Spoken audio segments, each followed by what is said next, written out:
weeks? Or has it been 3 weeks now? 2 weeks. It's been 2 weeks? Okay, we've been pretty good lately then. That's good. Yeah. Completely my fault last week. Just real life stuff happening. Oh, yeah. As far as the old man goes. But on that front, good news to share is he's actually feeling a lot better. Oh, that's good. A couple of visits. Yeah, no, thanks. A couple of visits to the hospital and just a lot of IV fluids and some medicine that the doctor prescribed. And he just sounds so much better, but he looks really bad in regards to lost a lot of weight and just not moving around all that good. But yeah. In the overall scheme of things, ton better than what it was. So good news on that front. It's just one of those things where when you're talking to your siblings, it's just like, we just did this about 6 months ago. We're going to go through it all again.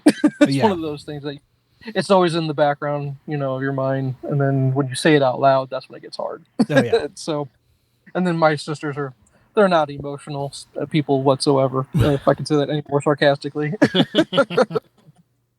And then I can see where they get it from. Oh my God. My aunt, like, you say like one word, she just bawls crying. Oh, yeah. His sister's just, she's a crier. She is a crier. And, but it's just because she cares so much. She's just a very loving person. Yeah. So, but yeah, no, so sorry about that last week. That's all on me. Appreciate you being, patient with all that stuff. So it's just, real life gets in the way sometimes. Oh, yeah. I get it. Yep. And then, other than that, on my front, just getting ready for school to start back up here really, really quickly. Yeah. I'm sure for your kids too, it's coming up faster than you think.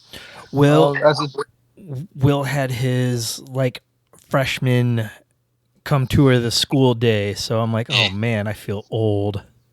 Right. Yeah. Right. Mm-hmm. And so, what about orientation? Do you have an orientation already? It's not really an orientation. It was more, it's like come up, walk around the school, walk out your schedule. Find your classes kind of thing. Yeah, he had to update his schedule because he took PE and health over summer school. So, So yeah, it was all good for him. They actually did school pictures for it too, so we got that out of the way. Yeah, no, they did that for Brody too. He had to actually go in on a special day just for that. They do it's for the senior pictures. Yeah, they do. Yeah, the girls did that for their senior picture too. But yeah, the actual school picture day was yesterday. Mm-hmm. Yeah, that's crazy. But hey, why waste time during a school day? You know what I mean? It makes no sense to have those kids have to interrupt their schedule for that stuff. So and that's good. And they're not sweaty if they have PE, and the girl's hair isn't all messed up, and it worked out perfect. For sure. So how is he doing? Is he nervous about becoming a freshman in high school, or is he kind of excited? Can't really tell. Okay. Well, either he's hiding it really well, or it's just not that big a deal for him. Yeah. You know what I mean? Yeah. I think next week we'll really find out, because he starts. He has swim tryouts and practice starting next week. Okay. All right. So that's he's going to have practice. You're old, dude. You got all high schoolers. My God, you're old. I know. They like to remind me of that. Right? Exactly. Oh my goodness. So let's see. So the kids are almost back in school. I think we're good there. Well, hey, before we get moving in on stuff, because I'm excited about talking about a few things. Yeah. What about beer? You got a beer for the evening? I do. It's from BKS Artisan Ales in Kansas City. They did one of the collaborations on the Voltron beer. Okay. So this is called Catch of the Day Double IPA. 1 pint, 8.5%. Doesn't really give much other information about it. Oh, there. They're a small batch brewery from Kansas City. BKS, an abbreviation for Brookside Neighborhood We Call Home. Our beers are crafted with mindful tribute to family, friends, neighbors, and community. I mean, it's a hazy boy. Cloudy. Yeah. Yeah, that's nice and thick. Holy smokes, dude. And like I said, when we did the Voltron beer, they're they make narrow gauge type beers. Okay. So they do releases and they're gone same day usually. Okay. So I lucked out on this one. And I saw, I was at a Schnucks out here on your side of the bridge because the kid had dance camp out here. and I was at a Schnucks really close to it, and they got narrow gauge beer on the shelf. And Yes. I was like, look at that. I know. Look at that. Even my crappy little Schnucks out here that doesn't have anything very good is now starting to carry narrow gauge. All right. Well, good for them. Yeah. You know what I mean? It comes with a price tag of, I don't know if narrow gauge actually. I would have to think Schnucks is putting a little bit of a bump on there to get their cut of it, I guess, because I was like, that price point is pretty damn high. It's like $18. But I don't remember how much 4-pack. Say what? Like $18 for a 4-pack? Correct. Yeah. Didn't that seem a little steep for what you're usually paying when you go directly to the brewery? It's maybe $1 or $2 more. It's not too much. Is that what it is? Oh, yeah. They're not. So they're not really. Huh. Yeah. So I guess it's kind of like looks just going, we'll put it on the shelves because people will come get it anyway. You know what I mean? Yep. We'll get a buck out of it. Yeah. And no harm. It's not taking a lot of shelf space anyway. Yeah. But I mean, for a brewery like that, like for these type of beers, they put a ton of hops in them, and that's what costs them a lot of money. Because like, if I do 5 gallons of something like this, my normal like $40, $50 beer turns into $75, $100 from all the hops you put in. So out of 5 pints for the BKS brewery, what do we got for it? I'd say 4.75 for this one. Whoa! Very high praise. Yes. You must like it. I do like it. I only got... Man, you've been hitting some home runs all summer long, man. You've been having a strong summer. Lots of 4s, lots of mid-4s. Yeah. I don't know. I think you gave a 5 out once in the summer. I can't remember. I think I did too, yeah. If you asked me what it was, I don't know. Yeah. I really couldn't say. Well, it might have been your tried and true...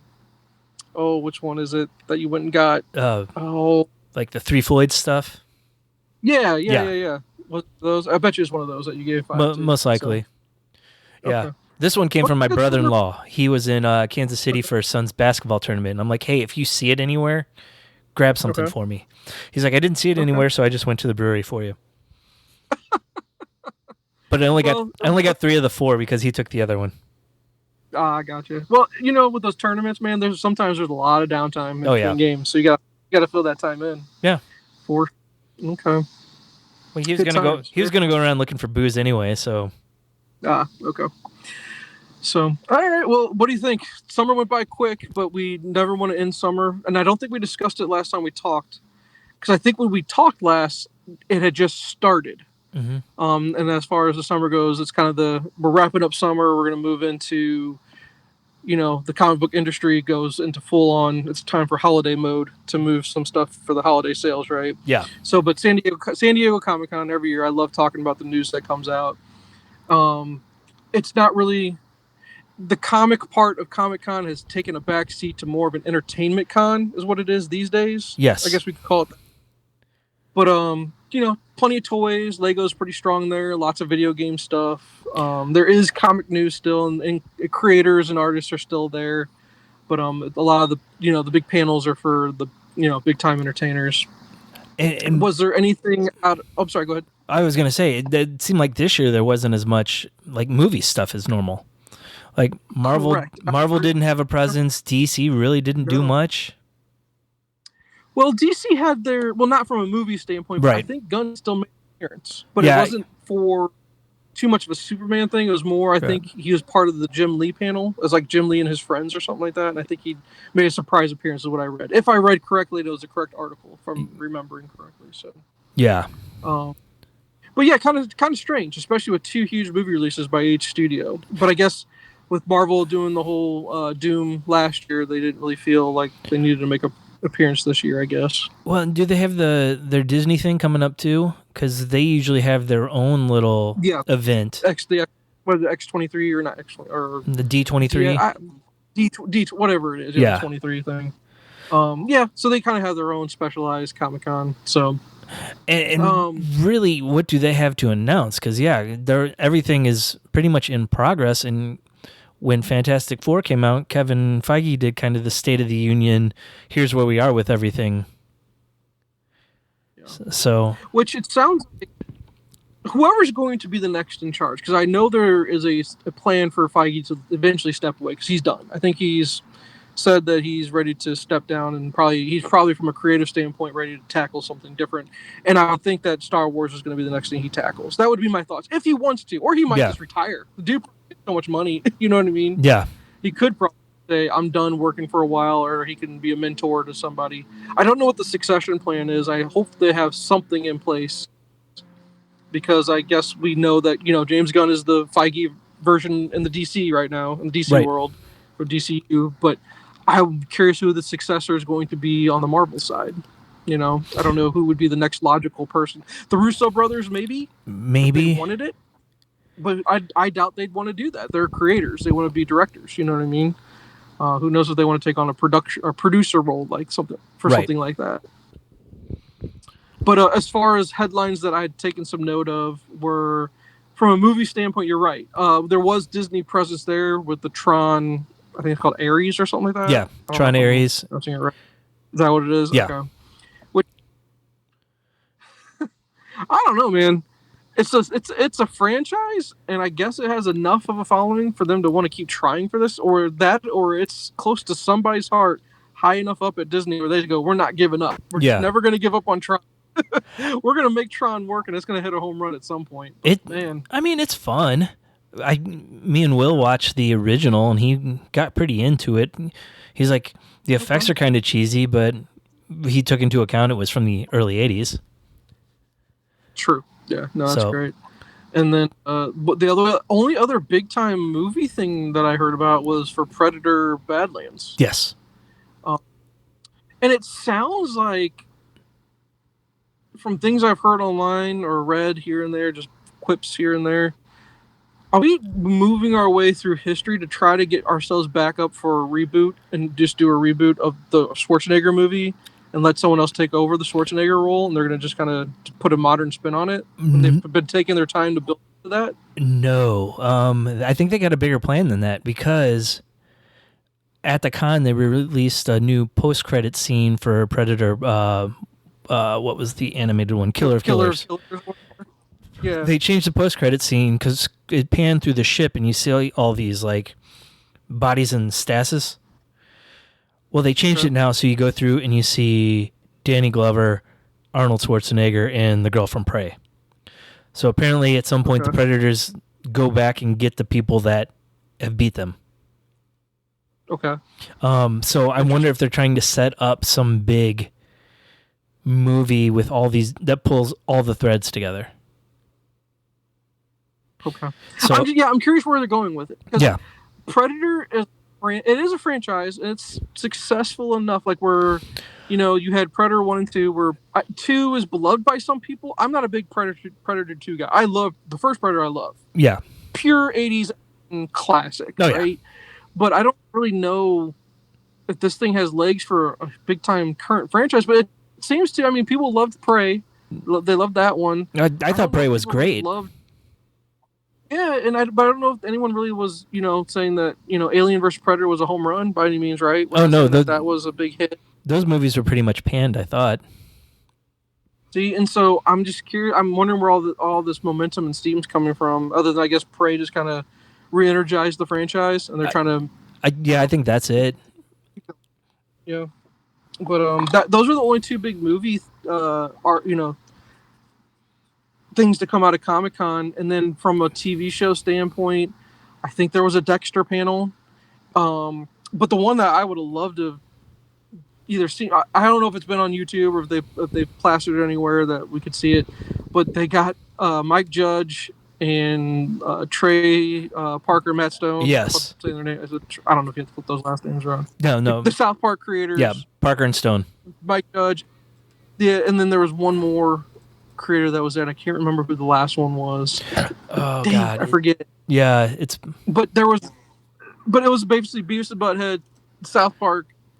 I guess King of the Hill is having a revival. Yes. They're gonna get a new King of the Hill thing going on. But basically just an animation panel with like the ones that have done it the best. Yeah. You know what I mean? Yep.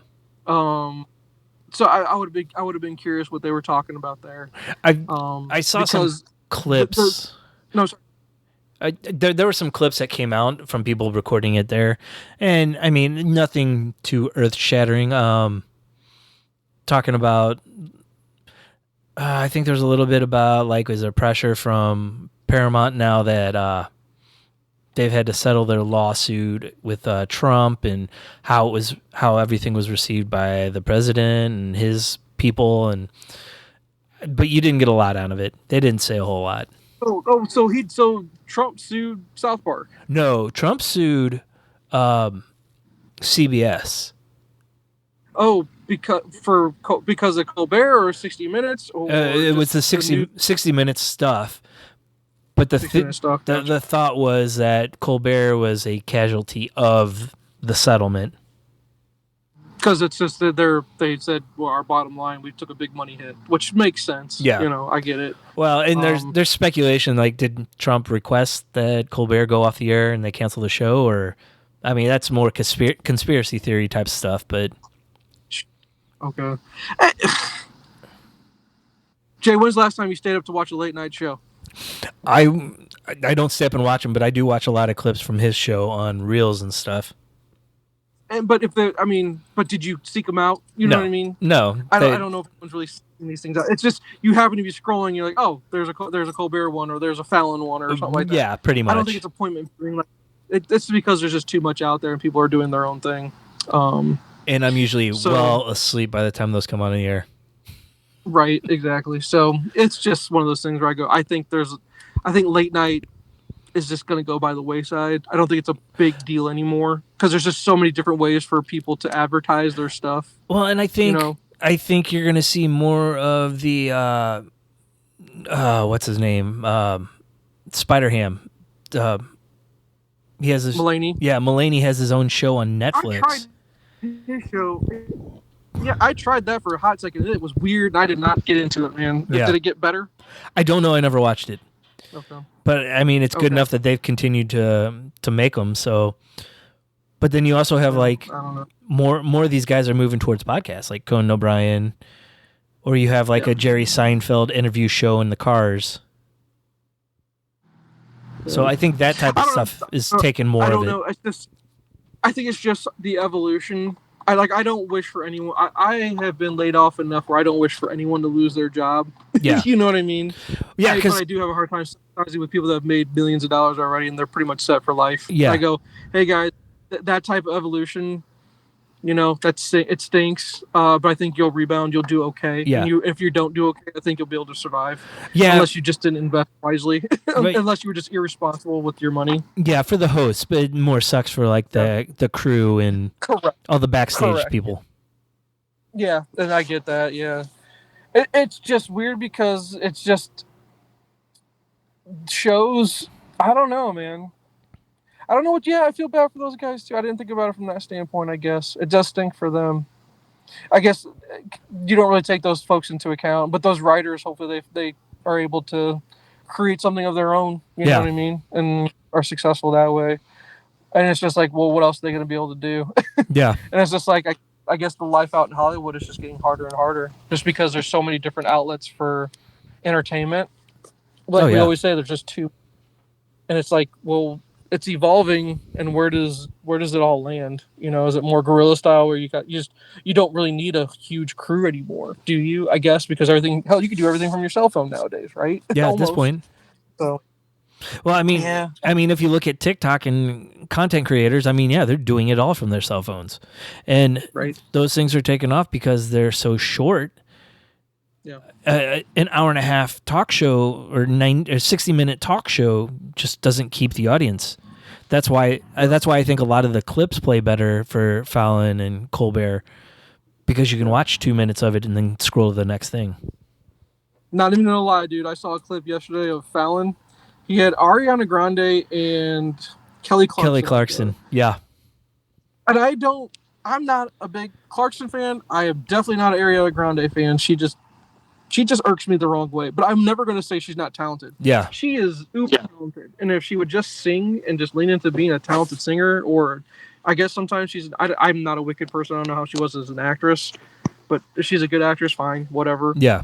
But they some kind of sing off, or I don't know what the hell it was, but I was blown away. Yeah. I was like, I could watch a show of those two just singing for an hour. Yeah. It would be not, you know what I mean? I'm like, I'm not this target demographic, but I'm not scrolling through this one. Yeah, Yeah, exactly. I'm definitely not. I was definitely not the target demographic at all, but it was super entertaining. It's just you when you see or hear something that talented, you're gonna stop and go, that's just God given talent. You know what I mean? That's just talent that you were born with, and good on you. And I want to hear it. Yeah. You know, I'm not a Ariana Grande fan either, but her doing Celine Dion is always impressive and hilarious. Funny, yeah. Right. Where she does the ultimate fighting sponsorship thing. Right. So let's cruise through a little bit more of this so we can get into the really big topic of the evening here. Yeah. I was just going to go through some of the Marvel comic announcements and see what your take was. I see here that CB Cebulski is now editor-in-chief. I don't know if we've ever talked about that. I guess I don't know who was it. Alex Alonso before him, and I guess he stepped away to go to Image. I think is what you said. I don't remember where he went, but yeah, I think that's what happened. But CB's been it for a little while now. Yeah, well, he's just a name that's super recognizable. And let's see, there's a Age of Revelation. Yes. Marvel Comics X-Men panel. So I guess is that the new? So we had the Krakoa Age, and then we've had this little bit of lull, and I don't even know which one to call the post-Krakoa Age. I don't know what that's called. But now it's... I don't remember. Crap. Shoot. Keep going. I'll find it. So now we've got from the Ashes. Okay. And so this Age of Revelation is going to be like the next 10 years, I guess? No, it's a crossover. Okay. So I mean, they've done X-Manhunt recently, and they did Raid on Greymalkin, which crossed over a couple titles too. This is just the next crossover, and it's kind of a sequel to the Age of Apocalypse, sort of. So one of the first things they did from the Ashes was... they did a little mini series where Apocalypse grabbed like 10 different mutants and had them kind of battle it out to find out who was going to be his heir. Okay. It was an okay series, nothing special, but Doug Ramsey became the heir to Apocalypse. Ah, nice. Okay. And he changed his name to Revelation. Okay, because that's what the side of this panel says, Age of Revelation. Yes. So basically what this is a jump forward 10 years where he's kind of trying to establish mutant dominance, I believe. From everything I've read, that's what it sounds like. I don't know who's supposed to be on this cover. I don't know if that's supposed to be Magic. It kind of looks like her, but it's not because it's red. She's got red skin. Magic doesn't have red skin, but that's who I think. Yeah, when I first look at it, maybe I don't know who the jelly guy is. I always forget his name. A Glob. And then some guy in a mask with a chain on it. I don't know who that's supposed to be. So everything is, since it's all jumping forward 10 years, there's some new characters in there, and there's like different versions of current characters. Okay. All right, I'm pulling up and then after that, we're going to move forward to a big thing that they're going to do is One World Under Doom. So written by Ryan North. That's going on right now. Okay. They're in the middle of it. It's just starting to show up on the app. I think I'm 2 or 3 issues into it. And basically... it's the end of Doom, right? Marvel's Sorcerer Supreme. Yes, he took over Sorcerer Supreme. Doctor Strange is now... I don't know if he's Sorcerer Supreme of Asgard, but he's on Asgard. But Doom has basically gone to all the leaders of the world, and he made his pitch to pretty much rule the world, and all the leaders are going along with it. Oh boy! But so the Avengers, the Fantastic Four, are trying to stop him. They think it's mind control, and every time they get the psychics and the magic users, and they're like, he's just made deals with these people to help them. Like he's trying to help people. Yep. And everything that the Avengers and Fantastic Four are doing is like backfiring, and he's like getting it on camera and showing everybody, look, these are your so-called heroes, and they're trying to stop like all this progress we're making. Yeah. Interesting. I have no clue where it's going though. Okay. But yeah, that's interesting. all stuff I want to read eventually. Yeah. If I ever get there, I'll read it. It's the big thing in Marvel right now. It's hidden a bunch of titles. They've created a bunch of titles to tie into it. It's one of those things like Secret Wars where there's just too much to read. Yeah. Well, that sounds about right. Okay, and then so after that, they followed up with Jonathan Hickman's going to be doing something called Imperial, which is having to do with the cosmic universe. Yes, that started too. I think there's about 2 or 3 issues into that. I haven't started it yet, but once it comes on the app, I'll read the main issues of that because it's Hickman and like space stuff. Yeah, it's Planet She-Hulk and Nova Centurion. They're the 2 main titles they noted in the article here. Okay, now that I think about it, I have read the first issue. Yeah, because someone is assassinating all these space rulers, including Scar. So Hulk, Scar's been assassinated? Yeah. Hulk, Amadeus Cho, and She-Hulk go to Sakaar to find out what happened. Oh, that's interesting. I like that. Yeah. That's cool. Yeah. Alien versus Captain America, that just sounds really weird. It does. But I heard there's a period piece, though, the 40s or something like that. Yeah, set during World War II. They've been doing a lot of weird crossovers, though, because, like, there have been all kinds of Predators versus different characters. There's been a Wolverine series. There's been a Spider-Man series. And Godzilla's making the rounds on Marvel and DC. Huh, okay. Well, I know there's supposed to be a Godzilla and Ninja Turtles team up. I don't know if that's already happened or not. I think the first issue of that just came out.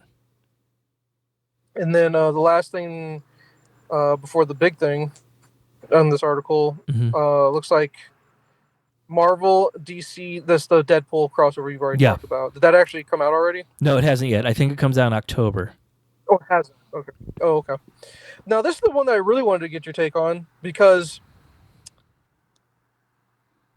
it says here, since its creation in 23, Marvel's new Ultimate Universe has taken the industry by storm. The highly anticipated Marvel Comics first channel Ultimate Spider-Man writer and visionary mind behind the Ultimate Universe, Jonathan Hickman, shed light on the future of the exciting line of comic books. They revealed the final issue with Ultimate Spider-Man and officially announced Ultimate Endgame, a 5-part event series. Yeah. My question to you, sir, was the plan always all along supposed to be that the Ultimate Universe would only be a 2-year run and they're going to kind of kill the Ultimate Universe again? I don't know. I was completely surprised when I saw this news. Okay. Because this is the best thing. This is the best thing Marvel's putting out right now. Okay, yeah, exactly. So I was just like, if it's legit, why are we going to kill it all that fast? Because it's only been 2 years at that point, after 24 issues, right? Yeah. I guess it's really a little bit. It's a little bit longer than that because he did the 4-issue series leading into the different titles. Okay. But yeah, Ultimate Spider-Man's probably their best book right now. Really? Okay. So I was shocked to see it. They're doing I think it's called Ultimate Incursion or Ultimate Spider-Man Incursion, and it's Miles Morales coming to this universe temporarily. Okay. I haven't gotten to start it yet because it's not on the app, but I'm looking forward to reading it. Okay. Well, yeah, no, I think every time you say it, it just seems so much easier. The app makes it so much easier to keep this stuff straight. And, like, it'd be easy to read the 4 issues leading into the Ultimate Universe, and then as far as all the Ultimate books that came out, it just seems like it'd be so easy. Like, on the app, does it go through each number 1 of each book that came out, and then you read each number 2 because out of a chronological order, or do you go by series? I'm at the point where I'm current on everything, so each week there's 1 or 2 books that comes out, and that's all I need to read. Really? Yeah. Okay, I mean, there's 4 titles right now? 5 titles. You got Spider-Man, Black Panther, and X-Men were the original 3, and then they did the Ultimates and Ultimate Wolverine. Okay. From a DC side of things, I couldn't find anything really. The only thing I saw was, I guess they're going to relaunch a Batman #1. Yep. It's going to have Matt Fraction as the writer. Yes, with Jorge Jimenez as the artist. Right. Yep, and that's what I see. Other than that, have you seen news out of Comic-Con that I just can't find, or I just don't know? I don't know where things are going. I don't know if this was Comic-Con or not, but they are having a crossover with the Absolute Universe in the DC, I don't know, Prime universe. Earth. I guess what is that? Earth 1. Yeah. Or Earth, is that Earth 0? I don't know how you classify. I think it was been Earth 1, I guess, because Yeah. Earth 2 is the first alternate universe with like, Alan Scott as the Green Lantern or stuff like that. So Yeah, I don't know. It's so hard to follow DC's different Earths. yeah. But basically, Darkseid is coming back. Okay. After he's set up this universe, and it sounds like they're going to cross over. I don't know if it's going to end with it. I hope not, because these are probably DC's best books right now. Because the Absolute books. Yeah. It's just different. You're not getting the same recycled stories every time. Gotcha. And I do see something here at the very end of this article, something about a DC Black Label Batman Green Arrow book. Oh, sorry, Batman Green Arrow and The Question all together in one book, I guess, maybe? Interesting. It's called Arcadia? I don't know. Because I'm of the belief almost that does Green Arrow even have an ongoing book right now? He does. It tied in really big to the Absolute Power crossover. Okay. I haven't really kept up with it since then, but I liked what they were doing up until he was pulled into the crossover. Okay. All right. So anything else from Comic-Con that we didn't touch on that you think we should hit real quick? There is one other kind of Marvel. There's going to be a Jay and Silent Bob F's the Marvel Universe. No, those are going to be like short stories in the back of books, I guess? I think it's going to be its own little miniseries. Really? Yeah. Okay, interesting. It's basically where he gets on the internet and he finds all the people that posted crap about him. Maybe. That's how we're going to do comic form. Oh, boy. Oh, boy. That's hilarious. I'm looking it up real quick to see if there's any details. Did you pick up the Archie book? Is that out? It is out. I did get it, and it was fun. I was surprised how they did it. So, I mean, it's not earth-shattering or anything. And then I know I need to pick up that Titans book. It's just comic book stores close at 7:00. I know they don't stay. Stores that I can get to. They don't stay open late anymore. They would stay open until like 9, 10, maybe even later, just because all gamer nerds would be in there gaming, right? And I guess COVID just killed all that, and all these guys just go, 7:00 is late as I'm staying out because I'm gonna go home. I got my own to do. I think so. I don't know. I'm trying to find. So yeah, it's just my thing that doesn't make sense to me. Which I know where if you're still buying floppies, you're gonna get to the store on a Wednesday, no matter. Well, hold on. I guess I'm dating myself. Are they still coming on Wednesdays, or they choose? I can't remember if you said something at one point. They changed the release date on. It's now a different day for comics now. Nope, still Wednesday. We went my lunch break today. You would think on a Wednesday they'd stay open late. You know what I mean? Just to get everybody in the shop that can get there. But it's just it makes no sense. Yeah. I mean, most guys that have the disposable income to do this, they're at work during the day.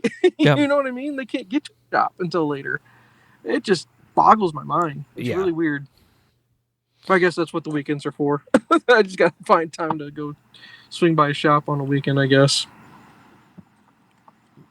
Yeah, my shop does stay open a little bit later, but it's like 7:00 when they close.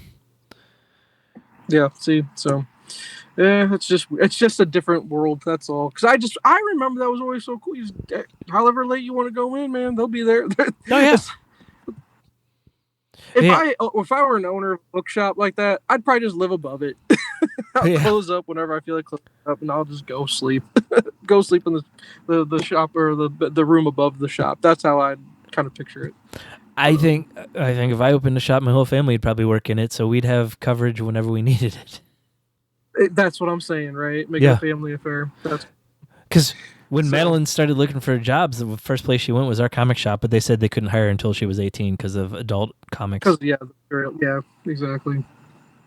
Exactly. So, Brody, he already started applying. Like, he's, again, still struggling to find anything right now that he will tolerate to do, which we're getting that conversation. All the places that were saying you need to be 18 to work, he's already starting applying there. So I was like, thank God, there's more, at least more options at this point. So we'll see. We'll see what comes of it. But anyway, so anything else comic or Comic-Con related you wanted to touch on? I don't think so. It seemed like one of the lesser years for news out of it. I guess so, but it feels like that every year. It's getting less and less. It just. There's talk it might not even be in San Diego next year. They're talking about moving up to Los Angeles. There's an article that was released. They renewed their contract with the city. Oh, they did? Okay. Yeah, no, and that article had just come out very recently. So, okay. I don't know. Still bucket list. We'll get there one day. Oh yeah, we will. So let's skip to the most important part that we haven't even teased at all, but the most important thing we need to discuss, which would be our Fantastic Four reviews. Yes. Okay.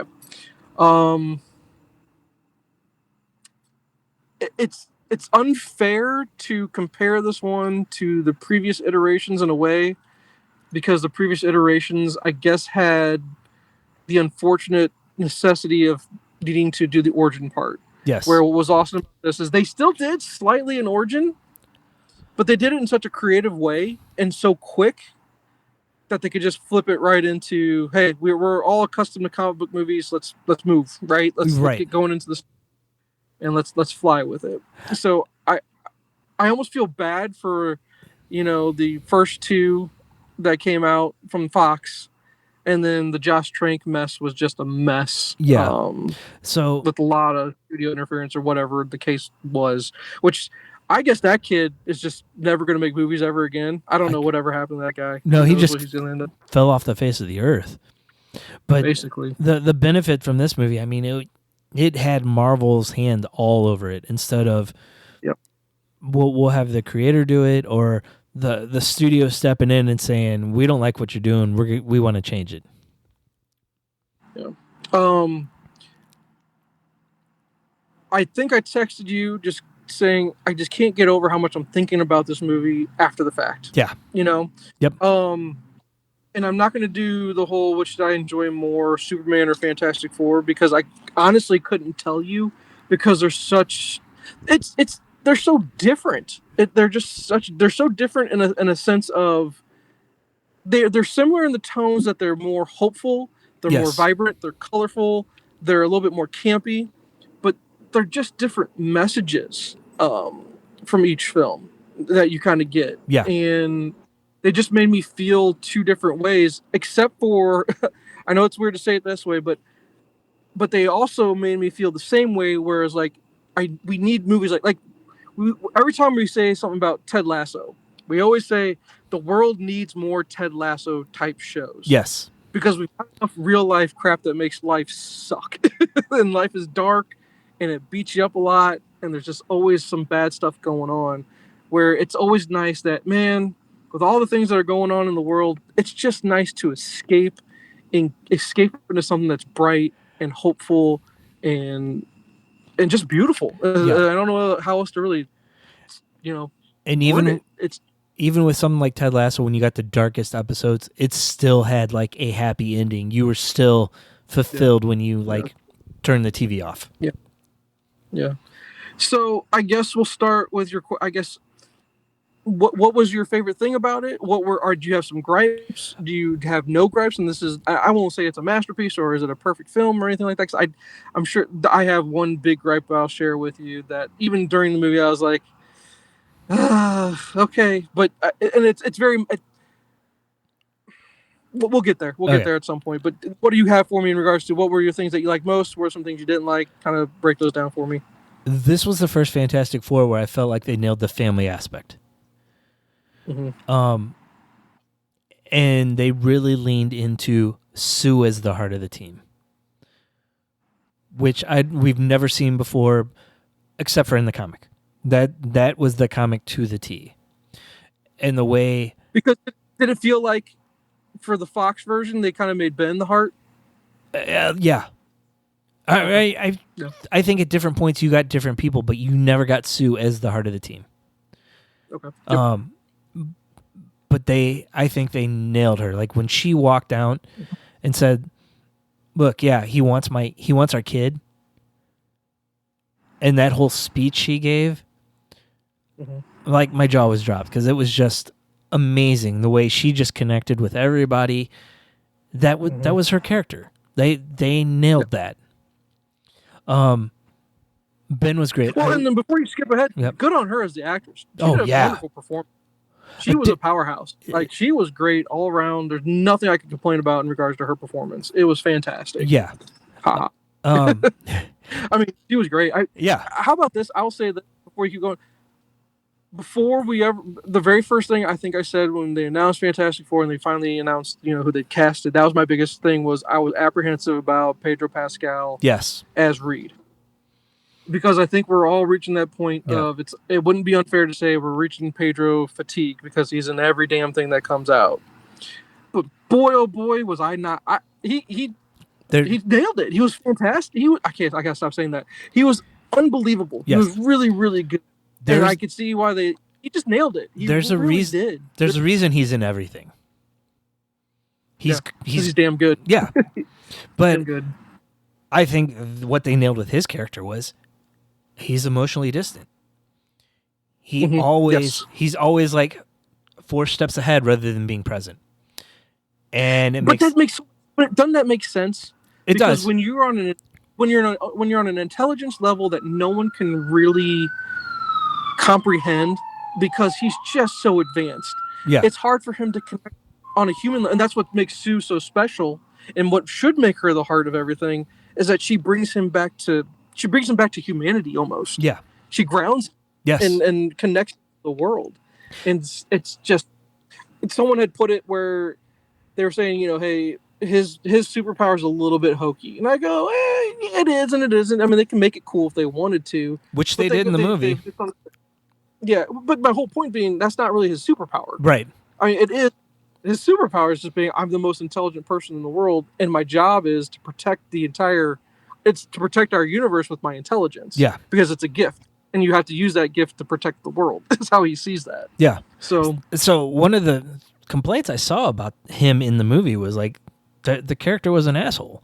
I'm like, well, that's kind of how he is, because he's almost autistic in a way where he doesn't emote with other people.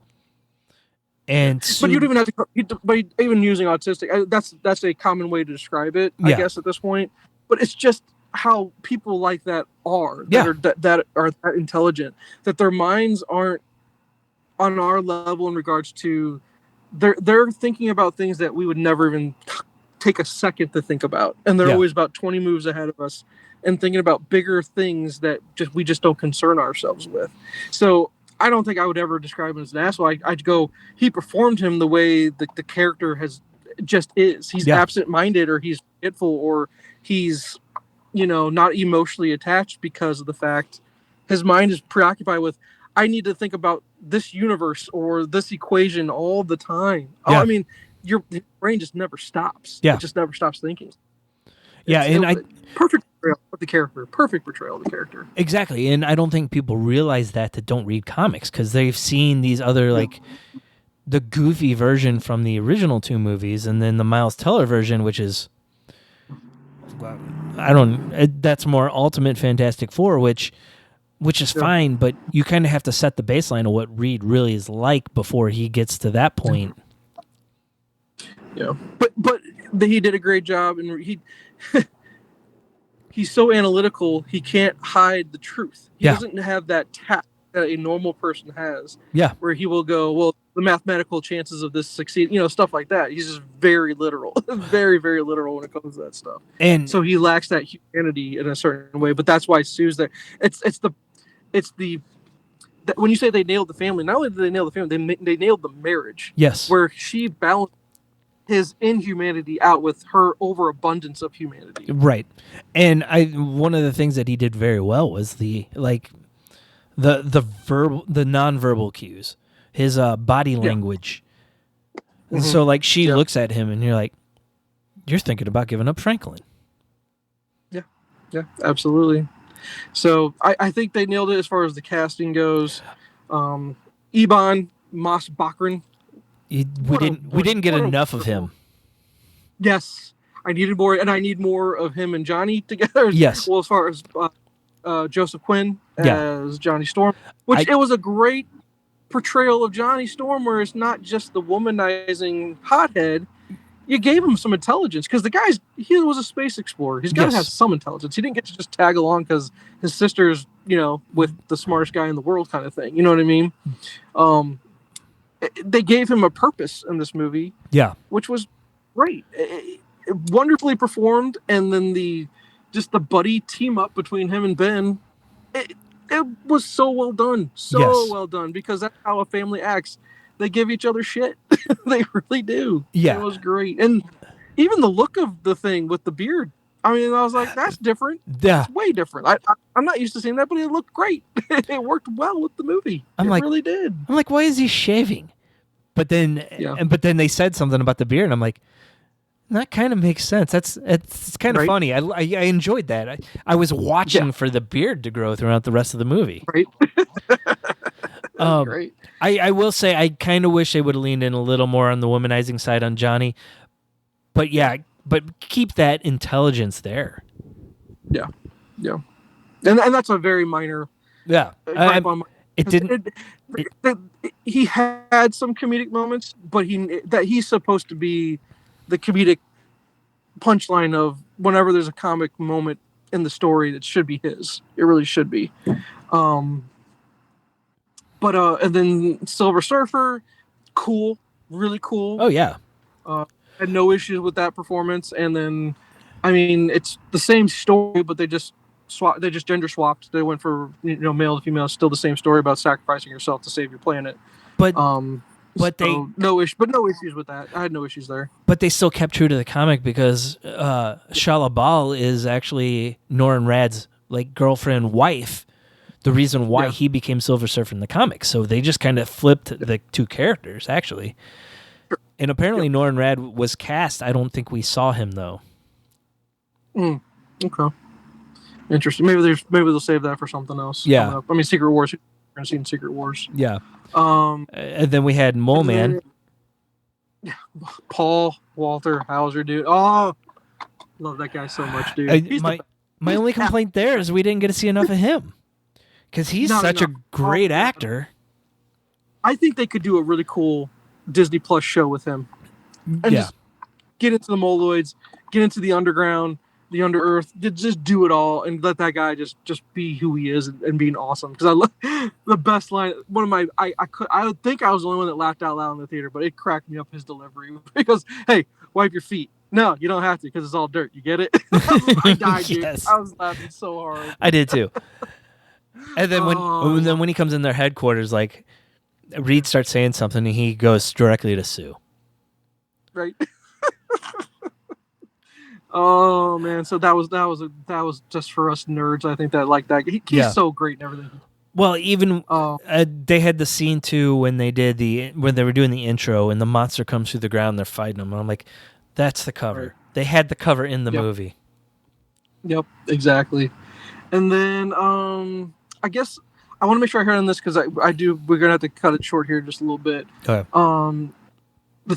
My big gripe. Oh, and the one thing that we didn't give praise to was Galactus. Galactus looked incredible. Incredible. He could have came off very hokey, but when they show his face kind of peeking from the background, it was just unreal. And I'm like, holy cow, we're seeing a real Galactus, not a cloud. Yeah. No, it was just it was well done. And then we'll get to my biggest gripe of the movie. Okay. My big gripe of the movie. Her pushing Galactus. Yeah. I just don't see Sue's character as a powerhouse. And Galactus is an eater of worlds. He's a cosmic being. He's more. Maybe set me wrong, or tell me if I'm wrong. When I think Galactus, I think he's more powerful than Thanos. I just do, because he's from a scale standpoint. Just from on a scale, he's bigger and stronger. But isn't he a celestial? And that's how we defeat Galactus, is by Sue pushing him. You know what I mean? but I guess when you're in a writer's room, what else do you do? I Because you can't make him so powerful that he can't be defeated, you know? see. So, I did not have an issue with that because they've had okay, points where Sue, when she's put on the line and her family is on the line, yeah, she goes yeah, above and beyond what seems capable for her. sure, And sure. so, I don't know what. And then you go, well, okay, if you're gonna have a gripe about it, what's your solution? What's something that you would have written different for the final battle? And I okay, go, man, I haven't taken enough time to think of it, and it's not like it made me like the movie less. It's not like oh, the movie's great right up till that point, yeah, you know, because I enjoyed the intelligence of Reed coming up with the idea of, uh, sending him to a different universe. But my only problem I had with that was going, basically that's like how you treat a problem with a groundhog. Coming from a guy that's dealt with groundhogs. yeah. So, Relocate a groundhog, all you're doing is you're relocating the problem to make it someone else's problem. but Now, then, are you had they setting it up taken for the the time, future?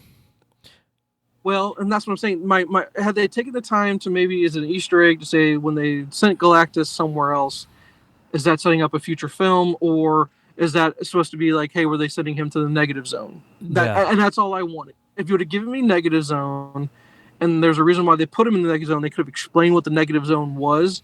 Is that just too much to do in the first movie when this is just an introduction movie in the MCU? Um, I don't know, I get it, and I get where you're coming from, saying, hey, see, when Sue has her family threatened, it's saying this is what a family does. You're willing to sacrifice yourself for your child. If you're going to say this is all about family, even more so than Fast and Furious family, this is more about family than that. It makes sense in that from that standpoint. And again, small gripe. Not sure how I would have rectified it. yeah, But I just think they could have done something different. I don't know what it would be. I don't know how. And it felt like when Johnny was going to do the self-sacrifice, the question then turns into, should you have let him be sacrificed? But yeah. then you're like, well, then we lose Johnny, and how do you get Johnny back? By the next film. And I go, well, that sounds like a problem that we can figure out later. Because it felt like the right thing to do at that moment would be to, give Johnny his moment. Yeah, For someone that needed more, I think Johnny needed more screen time, Ben needed more screen time. yeah. They both would have benefited from it. And I go, maybe that's what you do. Maybe let Johnny make the sacrifice. Yeah. Um, My only thought there though is they've already said that Secret Wars is a reset. Let him go on there. He's going to be back in 3 movies anyway. I don't know. Small gripes though, dude. Small gripes. Overall, even though we're supposed to take the approach of, yeah, Marvel's going to be fine, I think, yeah, they were going to be fine, but I think they needed this. I still do. I think Thunderbolts was a good, hey, Thunderbolts is here. It was fun, especially after I think Captain America: Brave New World was, I don't want to say it's a flop, but it wasn't exactly the strongest. Right. And Thunderbolts just wasn't as received as well as they hoped it would be, but I thought it was incredible. Yeah. This just goes, hey, Marvel's doing just fine, because you had a subpar, you had a good one, and I think this was a great one. I think this was really great. I don't know what phase we're going to consider this in. Are we in like phase 5 of the this supposed to be the, because Doomsday and Secret Wars is going to be the end of the multiverse saga, is what we're calling this thing that we're in right now. I think so, but is this the last? I think this is phase 6 now, and when Secret Wars happens, that's the end of phase 6, and then they go into phase 7, which is pretty much X-Men. Okay. And my question then turns into, I don't know what's the next Marvel. Is the next Marvel movie we're getting Avengers Doomsday? No, we get or is there something else on the docket that I'm not thinking? Spider-Man Brand New Day comes out next summer. But so we have to wait till next summer for another Marvel movie. Marvel movie, yes. We have Eyes of Wakanda, which is out now, and then we have Wonder Man coming out, and then Daredevil season 2. Oh, bored again. Yeah. So we just got some TV stuff to hold. But that's still a long time to go with that in between Marvel movies, right? It is, but they had to push both the Avenger movies back about 6 months. Because it was originally supposed to be next May, but now they're saying December. I take that as a good sign. Yeah, because they want to get it right. Right. Yep. So, I want to see it again. I gotta see Superman again. I gotta see this again. It's a matter of finding time, and will I be able to get it while it's in the theater, or do I need to just wait till it hits streaming, and I'll just watch it a ton once it hits streaming? Yeah, because I'm sure there's some Easter eggs I might have missed. I want to let it sit with me a little bit longer. I just want. When we left the theater, I asked the kids, "Hey, who was your favorite part? Who was your favorite character in the movie?" And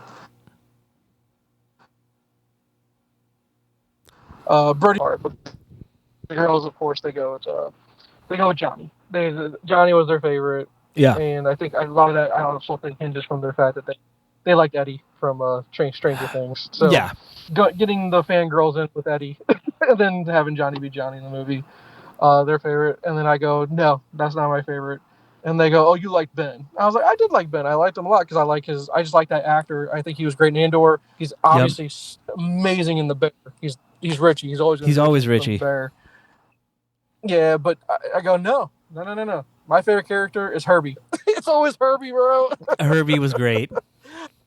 Anytime you put a robot in a movie, man, I just love the loyal robots. I do. Yeah. They're so innocent. They never fail. They just never fail. Oh, yeah.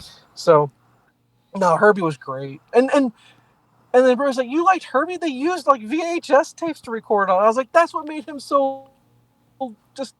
Yeah. It was great because they kept with that 60s theme. Right. But they still made it so believable that it's futuristic from the 60s. You know what I mean? Dude, the rocket ship, I don't know, the Fantastic ship, I don't know what I think would be called.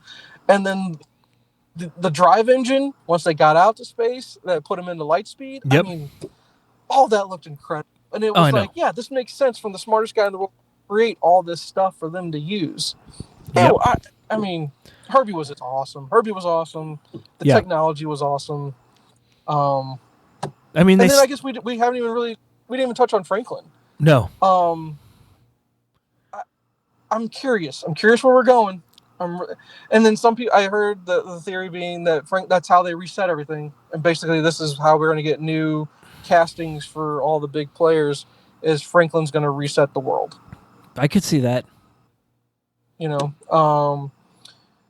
but Franklin's powers again.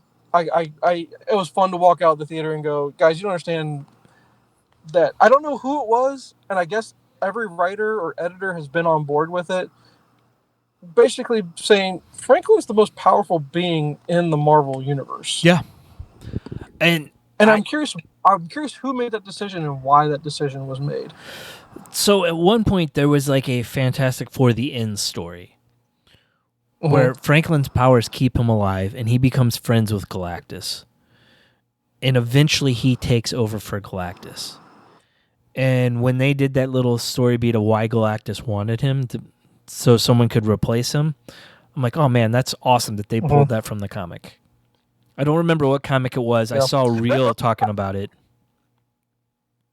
I think I remember that because I think it had to do with the fact that Nathaniel Richards was involved with that story, if I remember correctly. That was Reed's dad is involved with that somehow. I can't remember how, but it's cool to me because I was a fun conversation in the car to kind of go, guys, you don't, and Franklin, but that's what's different though. In the comics, he's portrayed as a mutant.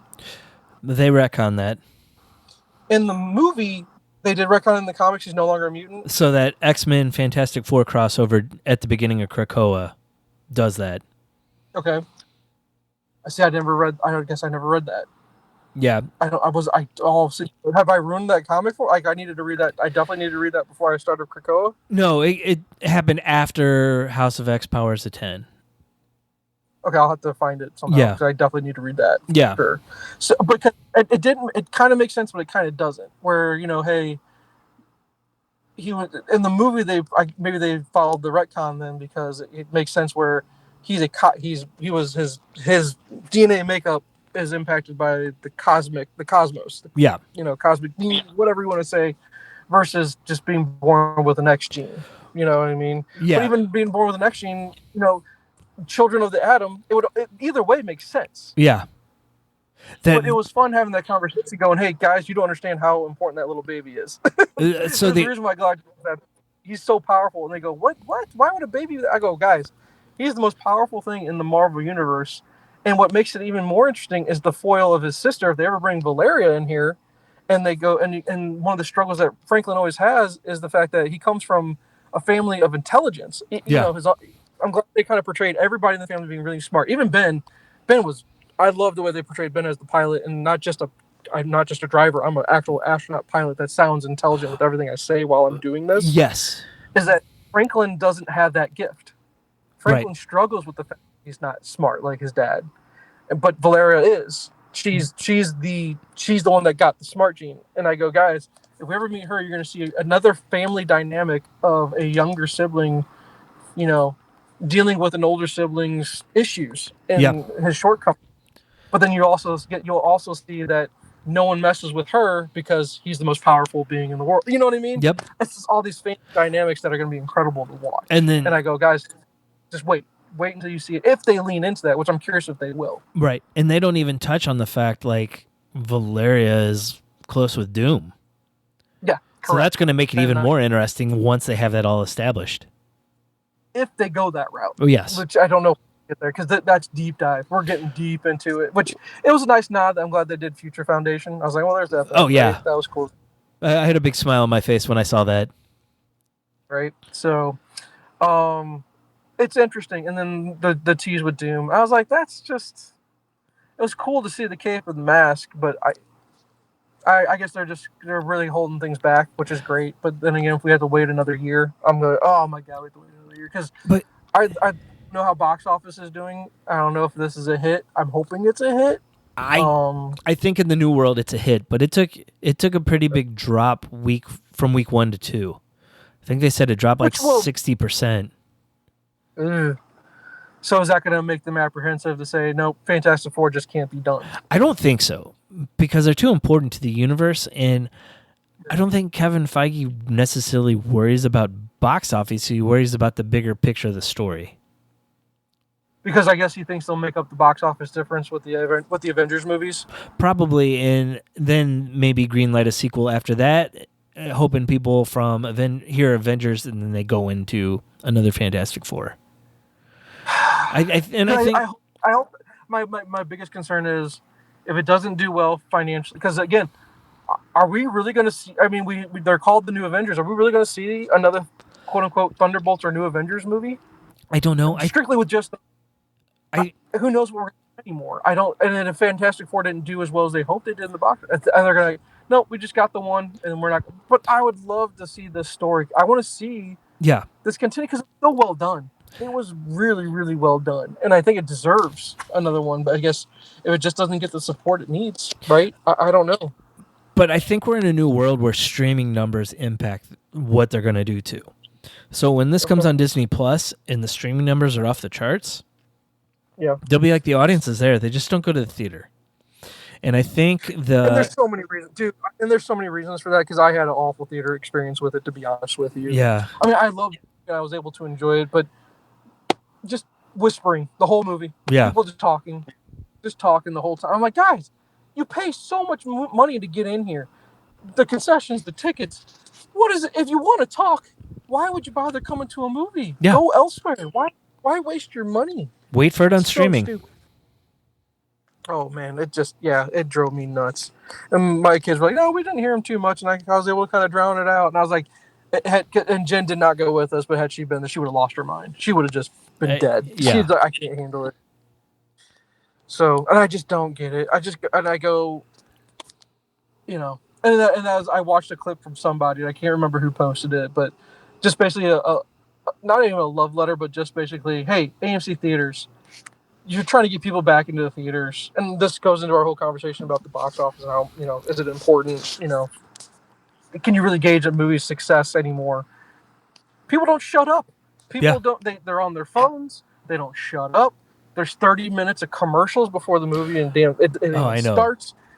it's an unaffordable thing for a family to do unless they find a way. Like us, we luckily get tickets through Jen's work, where she has a website that lets us get a little bit more discounted ticket prices. Yeah. But it's still tickets plus concessions. It's expensive. It's just really damn expensive, no matter how you try to do it. Yep.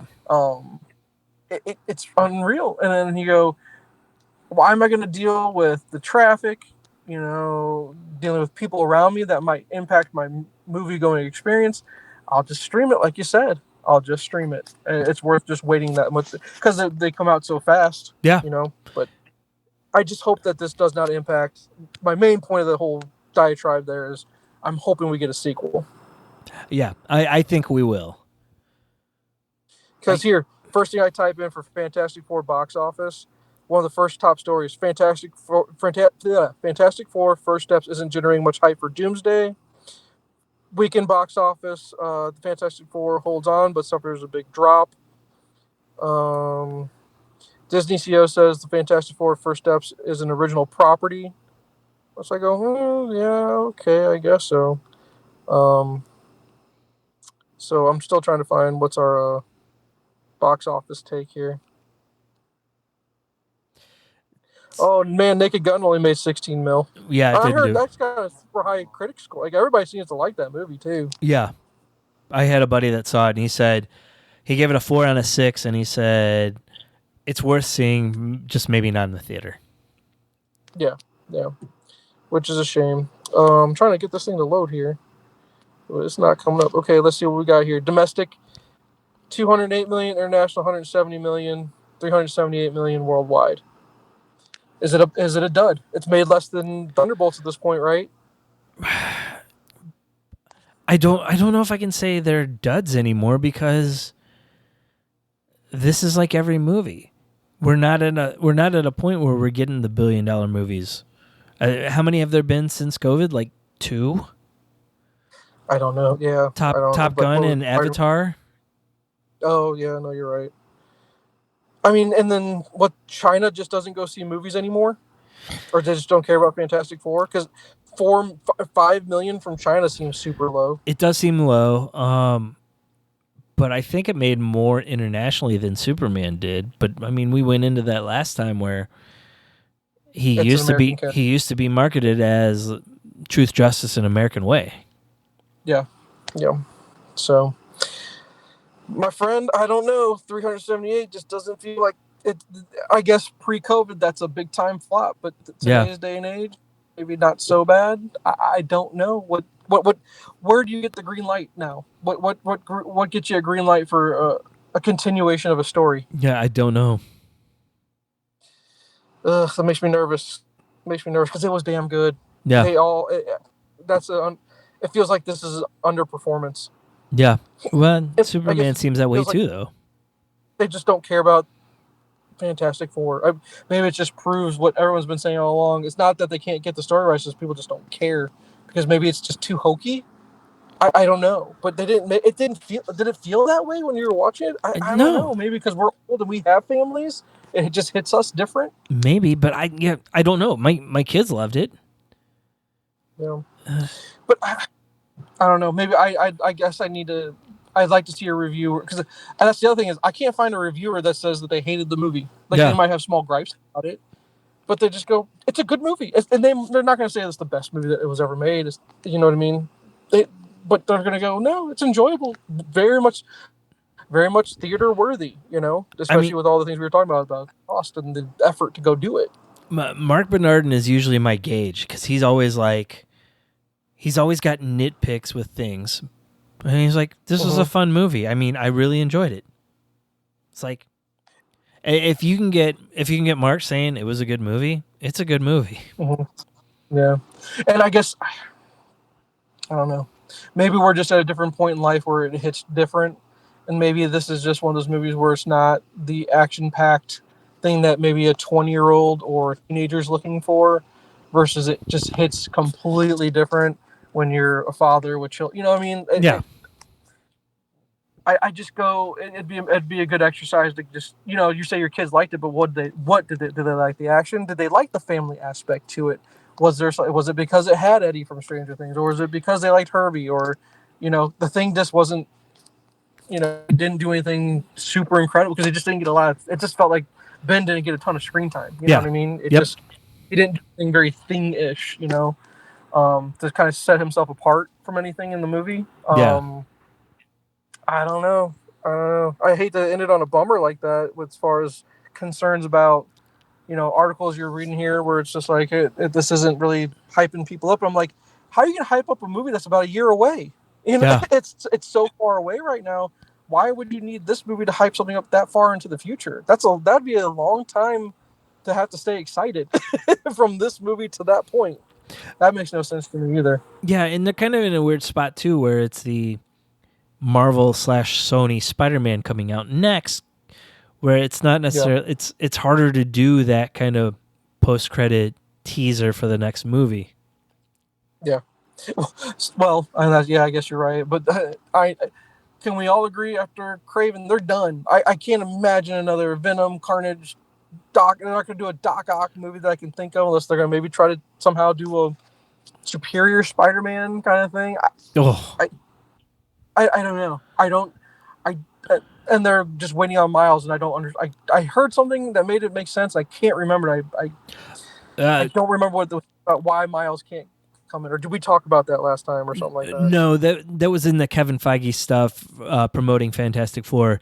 They agreed with Sony they wouldn't use Miles until the animated stuff was done. Until they're done. Okay. But does that include all the spin-off stuff too? That's because that's something we didn't talk about. Like they're apparently supposed to be a Hobie. What's his name? Hobie, whatever. The Spider-Punk. Yeah. They're going to do a Spider, and then that's the only thing they've planned so far. Everything that they had originally scheduled has been canceled. Even not Spider-Man Noir should still be coming out, or they cancel that too? No, that is still coming out. They have that done. I think animated Spider-Man stuff they're still gonna do. Spider-Noir is. When does the third Spider-Verse movie come out? I think it's supposed to be next year.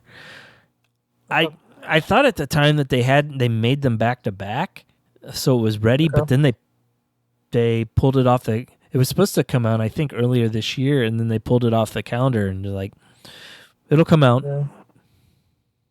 So I guess what we're saying is maybe after this one from Tom, they're done until they do Miles, I guess, and that's how they'll kind of jolt some back into the franchise. I don't know. I thought Tom signed on for another trilogy. Oh, okay. Well, but they might do Tom and Miles together, right? Yeah, they could do a movie together. Yeah, passing the torch. So, something along those lines. Yeah, they'll think, but because that's Sony just holding on to their property with their death grip. They'll never let go. Oh, and I think doing an animated movie every couple of years is going to be able enough to keep the whole franchise with them. Okay. So, but in summation, to finalize our thoughts on it, I loved it. It was great. I think we got lucky this summer. I think we've had a great summer block of movies. Oh yeah. Where with Superman and Fantastic Four kind of leading the way, and we got good ones. We got some good ones, man. We got lucky. They might not have performed where they need to, so that they could put our concerns at ease. Like, I want to see David Cornsweet come back and play Superman again. I'd love to see the stories continue with all those actors. Oh yeah, easily. But if it didn't make enough money, where do we go from here? I don't know. Yep. I don't know. So I think that's all I got for you. We're going to have to skip on homework because I got to get going here in a minute. But okay. I was going to ask you one thing. We'll end it on this note, just as a question to maybe do book club. Yeah. What's it called? The Long Mile? Is that what it's called? It's the Stephen King story that's going to be a movie coming out soon? Yes. Is that a short story, kind of like how Life of Chuck was? I don't know. I have not looked into that. I've been wanting to, just because it's... Okay, so you haven't read it. I haven't read it. You haven't read it, so we both need to read it at this point. Okay. Yeah. Because the movie seems super interesting. And I never knew that the Running Man was a Stephen King property as well. Yes, it is. It was a short story, too. I read that probably about a year ago. And did you... I never watched... Because it was Schwarzenegger, right? If I'm remembering correctly? But did you ever watch his version it? It's totally different from the book. Totally different. Okay. Yeah. Because this has a Hunger Games vibe to it a little bit. Yes. Right? Yeah. So basically, it's kind of, I won't say a post-apocalyptic future, but everything is like really crappy. And they have a TV show where people go on it to make money if they survive. And kind of like Mojo. We're getting a Mojo movie. Kind of, yeah, very much like that. But Glenn Powell's character goes on that because his child is sick and they can't afford the medicine. And it's Edgar Wright. That's the other thing. Yes. I'm like, man, I don't know if I don't think anyone in my family really wants to see that, but man, every the previews I'm watching, I go, I kind of really want to see this movie. Oh, I know. Mark Hamill is the bad guy. I know, man. It looks freaking fantastic. I really kind of want to see this movie, I think. So it looks like it's... I'll do some research on the Long Mile and then see if it's worthy of taking a read, I guess. Hopefully it's not long. If it's not long, then I'll definitely pick it up. Because like Life of Chuck, I knocked that out in no time. Yeah. So, yeah. So, I'm looking it up to see how long it is. And then next episode, we'll have to do a bunch of homework to get caught up on all that. Yeah, I've got a lot of good stuff for you. Cool. All right, man. Until next time, I'll talk to you. See you. Thanks for listening. Follow us on social media at Nyrdcast. It's NYRDCAST. And at our website, nerdcast.com. Be sure to rate and review the podcast on iTunes, Spotify, or wherever you listen to your podcasts. This week's featured track is Victory Speech by Scarlet Street.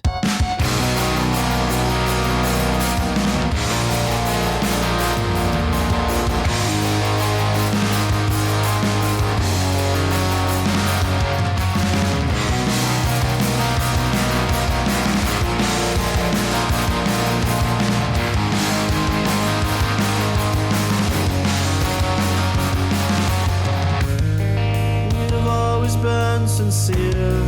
If you need us, we are here. Your beloved brand. We own the oxygen. Live stream from Potomac. Decisions have been made. Back against the barricades. Venture capital is running low, so we'll clash the end, disgrace the how it goes. If you're feeling unemployed, selling more against starting door, we've earned the right to keep the status quo. When our decisions 4 to 5 will be completely justified.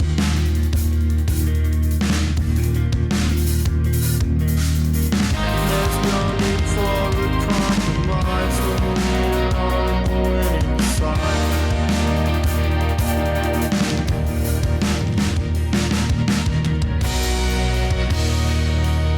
We sold the bricks that you have bought to throw, dismantling the people you might know. The artificial islands in our dreams, rumored by 1,000 TV screens.